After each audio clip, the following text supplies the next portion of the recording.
Good evening. My name is Vikas Pota, and today I have with me Julian Hewitt from South Africa. Julian is the chief executive of the Jakes Gerwel Fellowship. And today I want to have a discussion with him around what is happening in South Africa in specific with regards to the pandemic and the opening of schools and some broader issues around education leadership. And so, Julian, welcome to this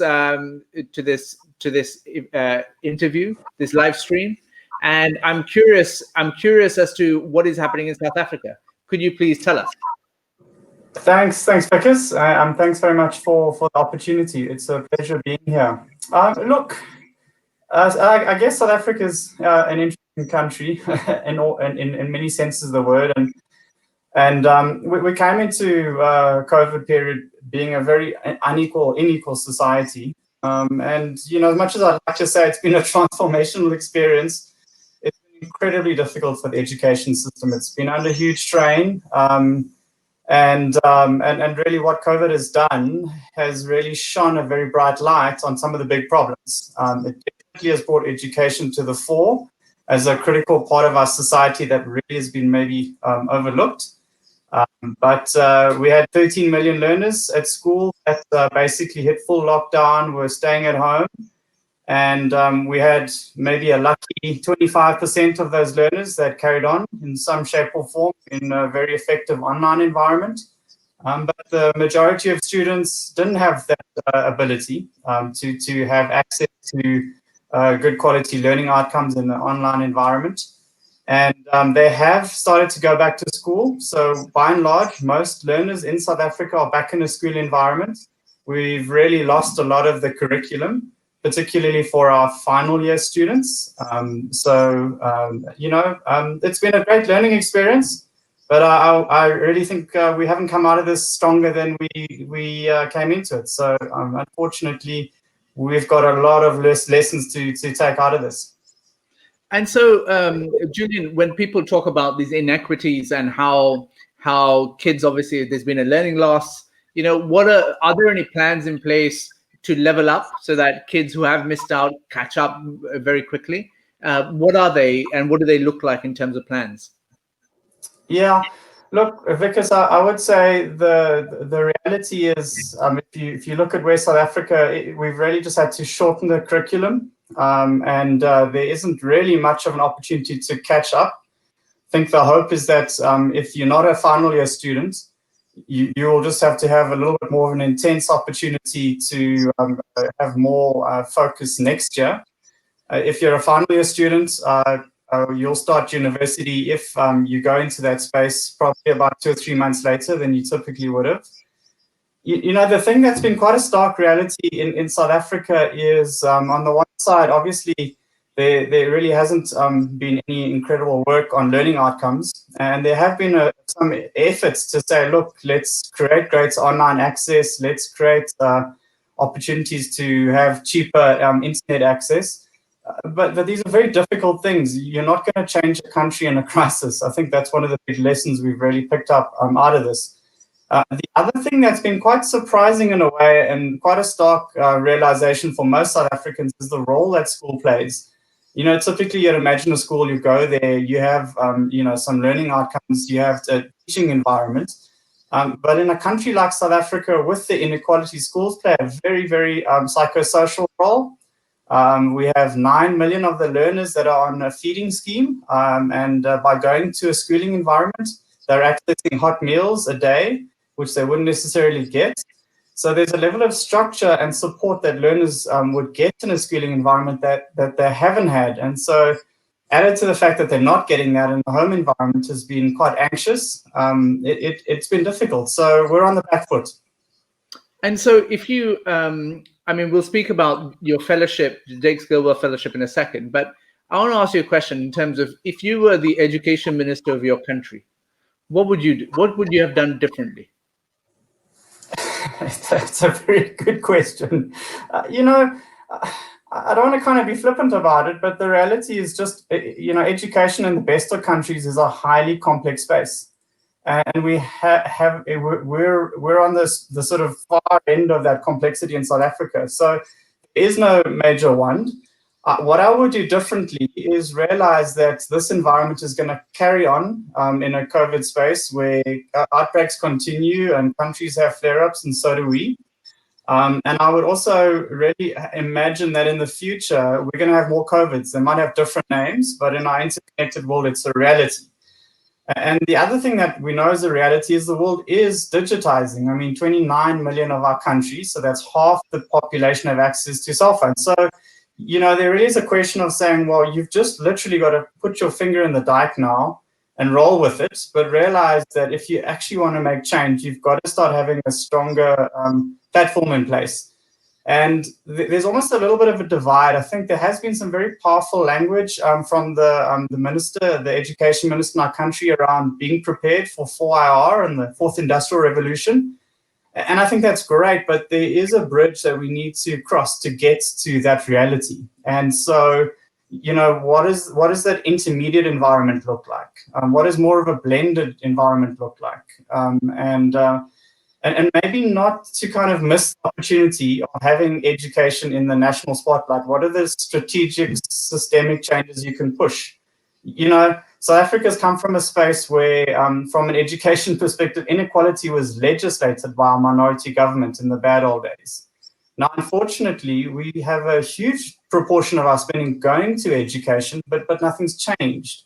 And so that's kind of one of the saddest realities. So if I was the education minister, I would really kind of strike while the iron is hot to say we need reforms and push for those reforms that can't happen in a kind of more normalized environment now that the spotlight and opportunities are on you. And so there's definitely scope there as to exactly what that looks like. I don't know, but from our perspective at Jakes Gerwel, it really means putting teaching on the front foot as a sought-after aspirational profession.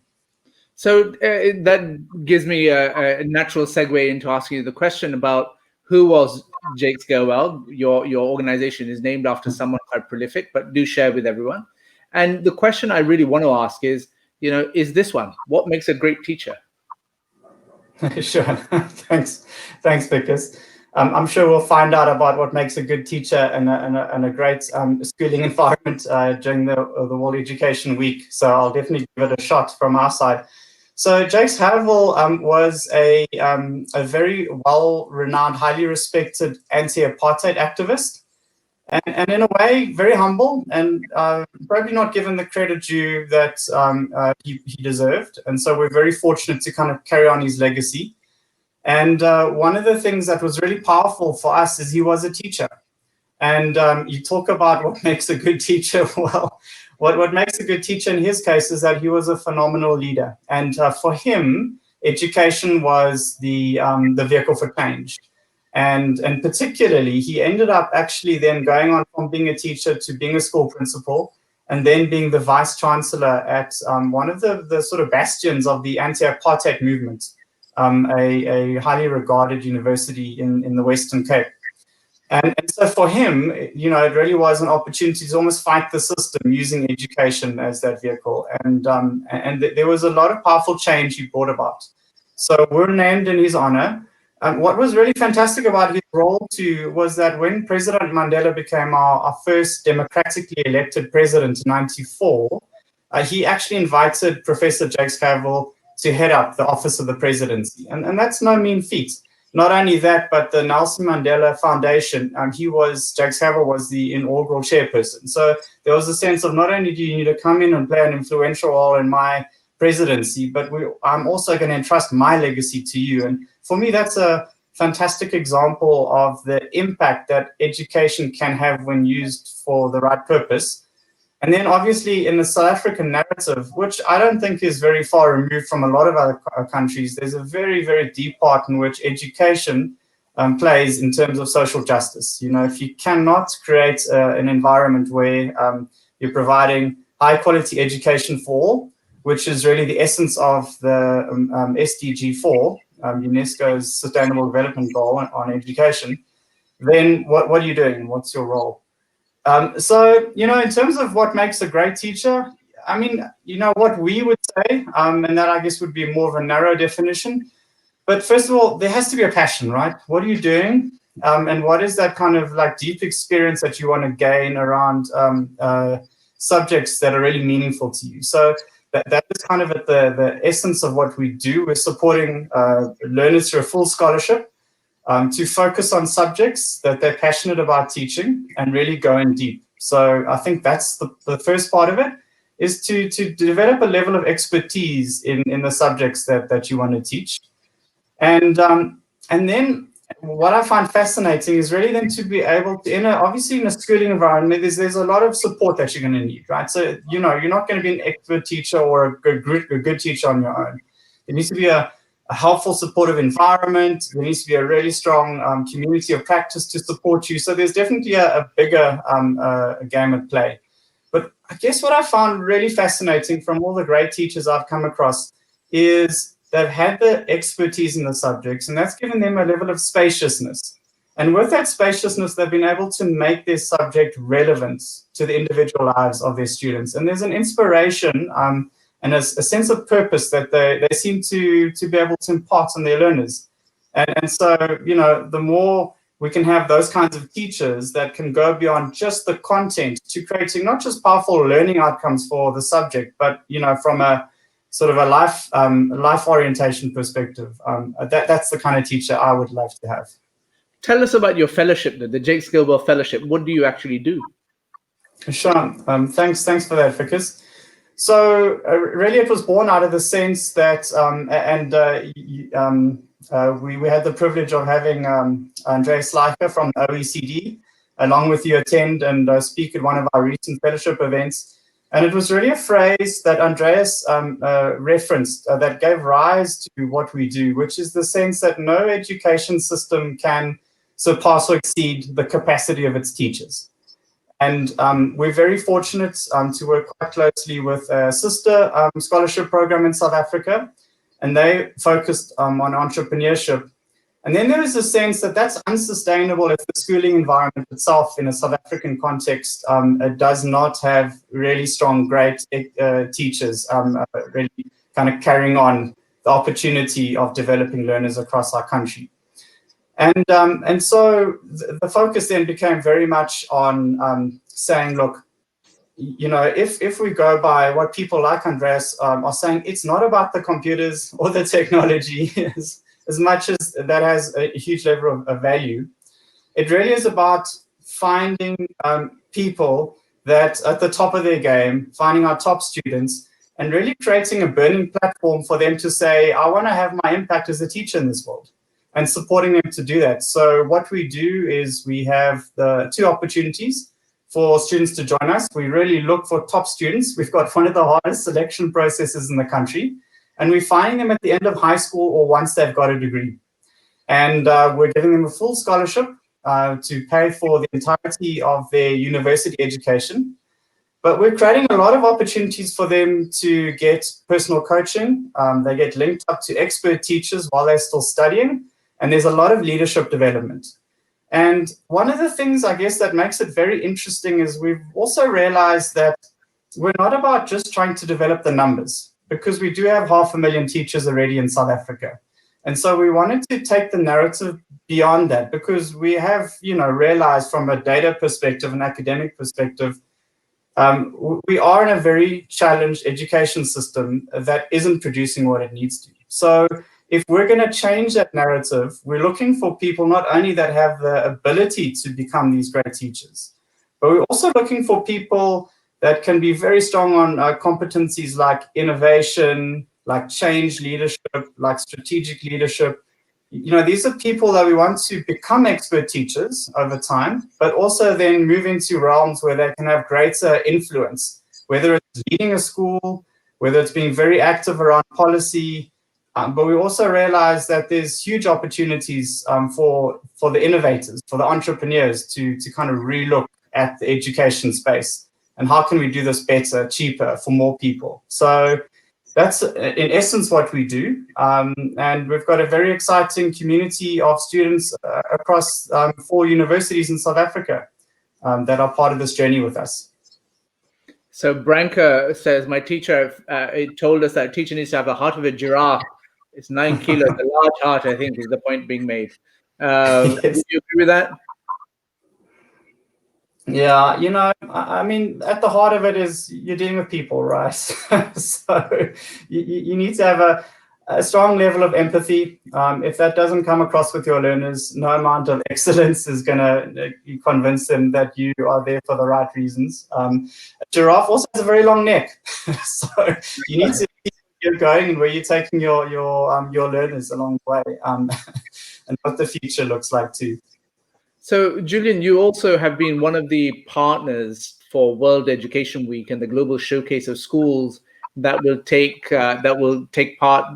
place from the 5th to the 9th of October, where we have 100 schools from around the world demonstrating their expertise in the hope that other schools are able to replicate their journeys.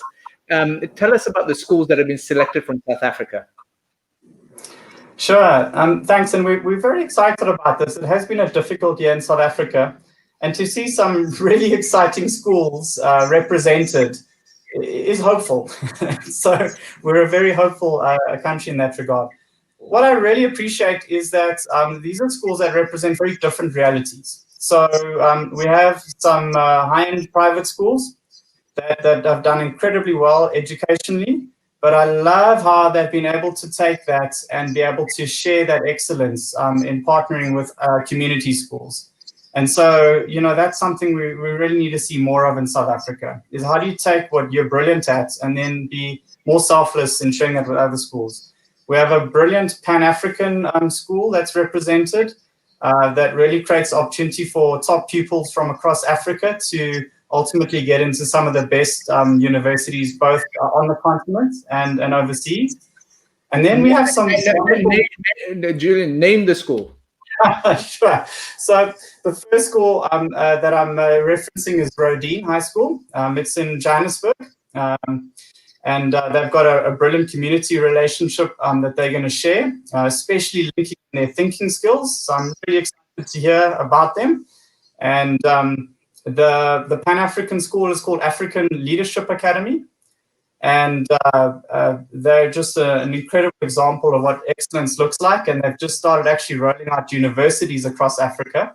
So they really have a wonderful story to tell. And so those are the two schools up in Johannesburg. We also have a number of schools in the Cape Town area. And so one of those schools is in an area called the Cape Flats, a very low-income area, and they've got a brilliant teacher that has a very unique hip-hop style, and that's Hyacinth Primary School in terms of this teacher in that school bringing across maths in a very relevant way to their learners. We have Pinelands High School, and they have been running a anti-racism camp for their learners for a very long time, and that's an incredibly important aspect of transformation in our country.